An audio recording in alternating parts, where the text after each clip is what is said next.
할렐루야. 오늘 봉독하신 말씀대로 시편 68편 24절에서 35절까지 다윗이 하나님을 찬송하라 하는 제목으로 은혜를 나누시겠습니다.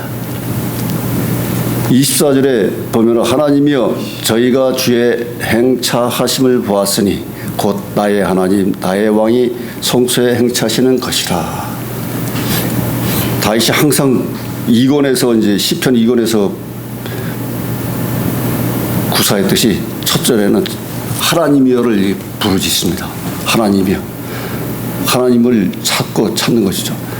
하나님이여 저희가 주의 행차하심을 보았으니, 그러니까 그들이 주의 나타나시고 역사하시는 것을 다 보았습니다. 곧 나의 하나님 나의 왕이 성소에 행차하시는 것입니다. 그러니까 만인 이방 민족들이나 모든 사람들이 하나님의 그 역사하시는 행사하시는 것을 다 봤습니다. 그리고 또한 하나님은 나의 하나님으로서 나의 왕이 성소에 행차하시는 것도 다 알고 있습니다 하는 것입니다. 행차하시는 것이라. 그래서 하나님의 그 거룩성을, 하나님의 위대하심을 드러내고 있습니다. 그 25절에 속어치는 동료 중에 가객은 앞서고 악사는 뒤따르니이다. 그 속어치고 가객 그다음에 악사 이런 사람들은 원래 다윗의 찬송대도 288명이 찬송 성가대에 있지 않았습니까? 그리고 악장들도 여럿이 있었고요. 그러면서 이 속어치고 나팔 불고 노래하고 할 때는 승리하고 왔을 때, 전쟁에서 승리했을 때 여인들이 나와서, 백성들이 나와서 환영 칭송하는 거죠. 그래가지고 전에도 블레셋과의 전투에서 들어왔을 때 다윗은 만만이요 사울은 천천히요 이렇게 해가지고 사울이 시기 질투가 나온 거 아니겠습니까? 그래서 승리하고 왔을 때는 속어치고 노래하고 악기를 다루고 연주하고 한다는 것입니다. 그래서 속어치는 동료 중에 여인들 젊은 여인들이죠. 동료 중에 가객은 앞서고 노래하는 사람은 앞에 서고 악사는 뒤따르니라. 그 연주 악기 뒤에 따라가는 거죠.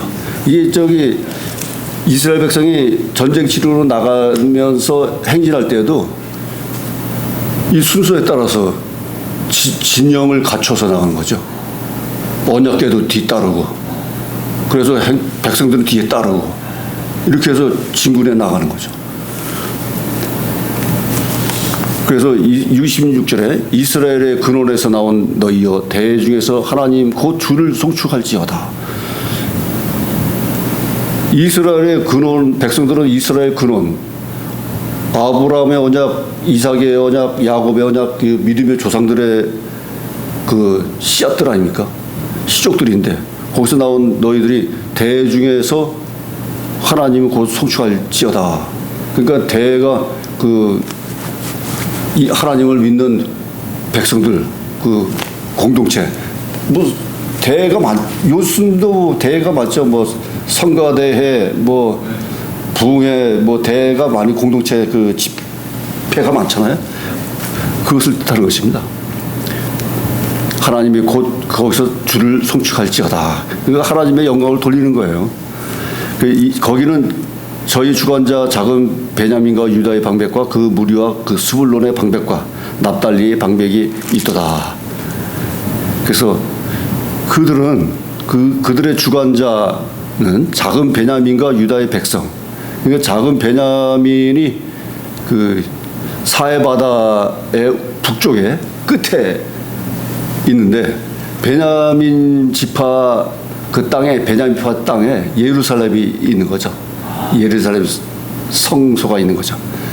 베냐민과 유다의 방백과 그리고 그 무리와 스불론의 방백과 납달리 방백, 스불론과 납달리는 남쪽에 끝에 있고요. 그래서 남과 북의 끝에 있는 그 지파 언급한 것입니다. 28절에 네 하나님이 네 힘을 명하셨도다. 하나님이 우리를 위하여 행하신 것을 경고히 하소서. 하나님께서 우리들에게 행하시고 다윗과의 언약에서도 말씀하셨듯이 내 자손을 경고케 하리라. 내 성소에 이름을 두리라. 이렇게 말씀하셨잖아요. 그래서 그 행하신 모든 것을 경고케 해 주시옵소서. 29절에 예루살렘에 있는 주의 전을 위하여 왕들이 주께 예물을 드리리이다. 그러니까 주님의 전 성전을 위하여 왕들이 주께 예물을 드리리이다. 그 다윗 시대에는 강대국이었기 때문에 주변 나라에서 조공이 들어왔다는 거죠. 그리고 저기 스바 여왕도 다윗 왕을 찾아와서 조공도 바치고 다 탐습을 다 하고 돌아갔죠. 그래서 30절에 갈밭의 들짐승과 숫소의 무리와 만민의 송아지를 꾸짖으시고 은조각을 발 아래 밟으소서. 저가 전쟁을 즐기는 백성을 흩으셨도다. 갈밭의 들짐승과 숫소의 무리. 구약 시대에는 짐승 비유가 나옵니다. 상징적으로. 그 갈밭의 들짐승은 애굽을 이집트를 얘기한 거죠. 이집트를 얘기하고 숫소의 무리와 약소국을 얘기하고 주변에 만민의 송아지를 꾸짖으시고 만민 백성들을 꾸짖으시고 은조각을 발 아래 밟으소서. 조공들이나 그 사신들이 가지고 들어온 물건들을 은조각을 비유했는데 그 발 아래 밟으소서. 그게 좀 교만한, 하여튼 뭐 위에서 그들을 좀 업신여기듯이 하는 거죠. 그래서 저가 전쟁을 즐기는 백성들을 흩으셨도다. 그들이 백성들을 흩게 했다는 거죠. 31절 방백들은 애굽에서 나오고 구스이는 하나님을 향하여 그 손을 신속히 들리이다. 그 백성들은 애굽에서 오고 말이죠. 방백들, 그 애굽 사신들이 애굽에서 이제 들어온다는 거죠. 주변 나라에서. 그리고 또 구스이는 하나님을 향하여 그 손을 신속히 들리이다. 이디오피아인, 구스이는 이디오피아인인데 에티오피아, 그 이디오피아 사람들이 하나님을 향하여 손을 들리라.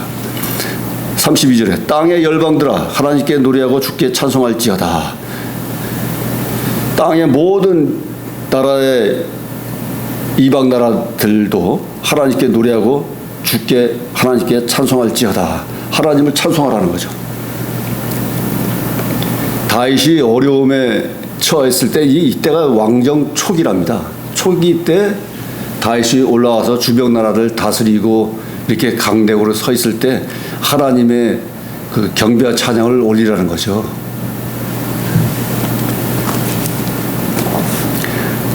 그래서 33절에 옛적 하늘들의 하늘은 타신 자에게 찬송하라. 주께서 그 소리를 바라시니 웅장한 소리로다.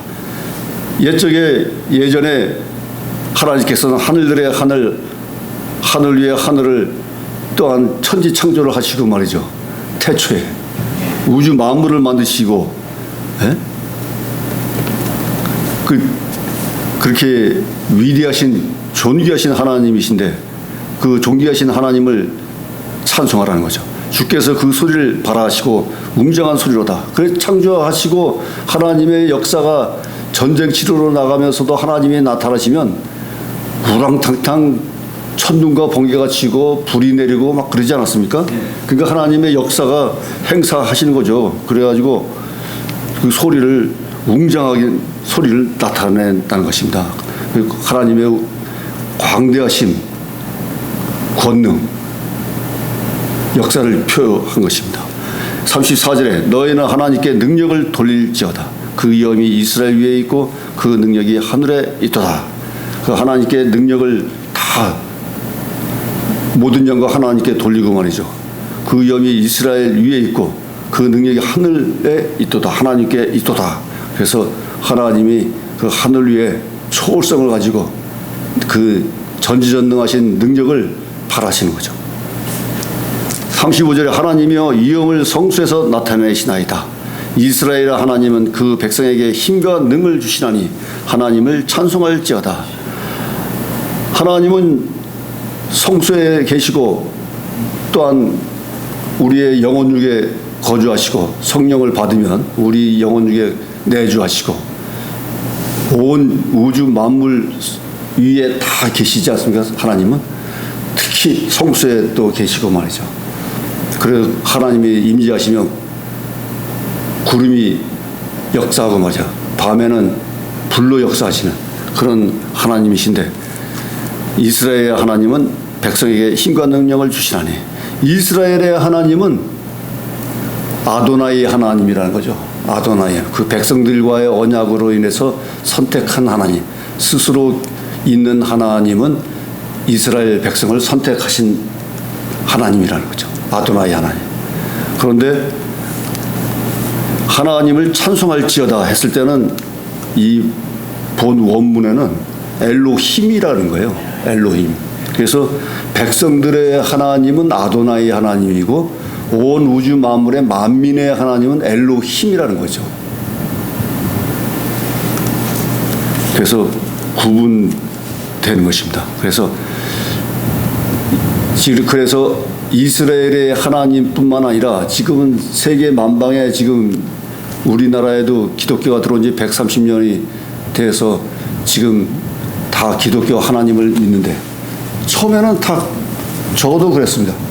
이스라엘에서 믿는 하나님을 왜 말도 틀리고 역사도 틀린 그 하나님을 왜 우리나라에서 믿어야 되나 하는 생각을 처음에 가졌어요. 어렸을 때. 성경도 어렸을 때 성경은 한자가 섞여가지고요. 세로줄로 돼 있어요. 세로줄로. 이 두꺼워가지고 세로줄로 돼 있는데 우리는 학교에서 초등학교 때 가로줄로 배우기 시작했는데 성경은 세로줄로 돼 있더라고요. 그러면서 한자가 섞여 있는 거예요. 그러니까 성경을 읽다가 못 읽는 거예요. 잠드는 거예요. 성경을 읽다가. 그래서 이 역사 같은데 이게 왜 한국 역사도 배우기 힘든데 이스라엘 역사를 이렇게 익혀야 되나 이런 의아한 생각을 가지고 있었죠. 근데 나중에 성령을 받고 어렸을 때부터 교회를 다녔지만은 성령을 받은 것은 완전히 변화 깨우친 것은 40대 때잖아요. 수십 년을 40년을 교회 다녀도 그냥 모태신앙처럼 교회 다닌 걸로 종교가 뭐냐 학교에서 하면 기독교 그 이전에는 불교, 유교 이렇게 적기도 했는데 하나님을 체험하고 성령 체험을 하고 나서는 절대적으로 이스라엘의 하나님뿐만 아니라 만인의 하나님이구나. 엘로힘 하나님이시구나. 라파의 하나님, 하나님의 그 거룩하신 그 이름들. 네. 그리고 또한 그 앞에 형용사 부사를 붙이면은 뭐든지 갖다가 붙일 수 있는 그런 위대하신 하나님, 사랑과 은혜가 충만하신 하나님, 그걸 알게 된 거죠. 그래서 그 부정적인 하나님의 생각은 없어진 거죠, 그러면. 그래서 엊그제도 하나님에 대한 그 성경이 오역이 돼서 나왔다고 하면서 킹 제임스를 옳다고 주장하는 사람이 있는데 제가 그 판단해 보니까 지금 보니까는 그러면 주해 주석책을 보라 권해야 되겠다는 생각이 들어가는 거예요. 성경은 현대 성경, 개혁 성경, 개정 성경, 현대어 성경 여러 성경책이 있어요. 한글 성경, 뭐 큰 글자 성경, 뭐 여러 가지 성경을 발행했습니다. 성서 회사에서. 근데 그 단어가 있지만 그에 따른 주석책들이 많이 나와 있습니다. 그랜드 주석, 호크마 주석, 그 성경 해석을 해놓은 주의 해석책들이 많이 있어요. 그러면 그 안에는 단어를 그 구조를 해석하는 데 있어 1, 2, 3항까지도 해석을 붙여놨습니다. 1항 주장하는 글, 2항 견해, 사망 신학자들의 견해, 이런 견해들이 있어요. 그러니까 그걸 보면은 그래서 이랑이 중요하다, 이랑이 맞다 이렇게 해석을 나갑니다. 그 해석을 봐야지 그 옳고 그름의 그 판단을 더 할 수 있는 것인데, 성경 자체 글자 하나만 가지고 이거 오역했네, 킹 제임스가 원문이네 이렇게 주장하면 그렇다는 거죠. 지금 킹 제임스는 대한민국 대체적인 교단에서 지금 킹 제임스를 안 쓰고 있습니다. 개역 개정을 쓰고 있는데 그것도 이해를 못하고서 원론적인 주장만 하고 있다는 것도 개혁이 안 됐다는 거죠. 그래서 누구든지 성경이 오역이 되어 있다 그랬을 때는 제가 깨달은 거예요. 성경 주석 주해책을 보라. 많이 나와 있다. 성경 주해한 것도 많이 있고, 저 같은 경우는 이제 호쿠마 주석을 주로 많이 보는데, 호쿠마 주석이 보수적으로 보편적으로 좀 옳다고 보는 거예요. 다 긍정적으로 받아들여지는 거예요. 그래서 호쿠마 주석을 많이 보고 있습니다. 이렇게 해서 그 해석을 분류해야지, 한 단어 가지고서만 오역 잘못됐다고 주장하면은 그건 그 사람의 지식이 그만큼뿐이 안 된다는 것이죠. 그걸. 그러니까 누구든지 성경에 오역된 것도 있고 여러 가지 이해 못하는 것이 있고 빠진 것이 있고 이렇다고 이단들이 또 그렇게 많이 얘기를 합니다. 또 상담을 하면서 뭐 삭제됐다 뭐 하면서 뭐 얘기를 많이 해요. 그럴 때는 주석책, 주해책을 찾아보라. 그러면 거기 1, 2, 3 사항이 있고 그 중에서 받아들일 수 있는 글이 옳은 글이 판단할 수 있다. 이렇게 얘기하시면 될 것 같습니다. 그래서 만인들의 하나님의 엘로힘의 하나님을 믿으며 우리가 이 세상에서 어떤 난관과 어려움이 있더라도 반드시 하나님이 지켜주시고 인도해 주셔서 펼쳐주셔가지고 우리들이 살아가는데 유토피아 천국을 향하여 나갈 수 있도록 하나님께서 밀어주신 줄 믿으시기 예수님의 이름으로 축원합니다. 아멘. 할렐루야. 기도하시겠습니다. 하나님 아버지 감사합니다. 하나님의 전지전능하시고 무소부지하신 하나님께서 우주 만물을 만드시고 영광을 받으실 만한 하나님이신 줄 우리 백성들이 다 깨닫고 하나님을 칭송해야 될 줄 믿습니다. 낮이나 밤이나 어려움이나 힘겨움이나 어떠한 환난 속에서도 하나님을 믿고 찾으며 따를 때 하나님이 우리를 지켜주시고 우리를 보호하여 주신 줄 믿습니다. 이 땅에서 한 생명 다하는 그날까지 하나님께서는 우리를 지켜주시고 승리할 수 있도록 역사하여 주시옵소서. 그러므로 말미암아 모든 영광 하나님의 돌리는 모든 백성들이 만민 백성들이 되어야 될 줄 믿습니다. 모든 말씀 감사하며 지금도 살아 역사하시는 우리 주 예수 그리스도 이름으로 기도드려 싸움나이다. 아멘.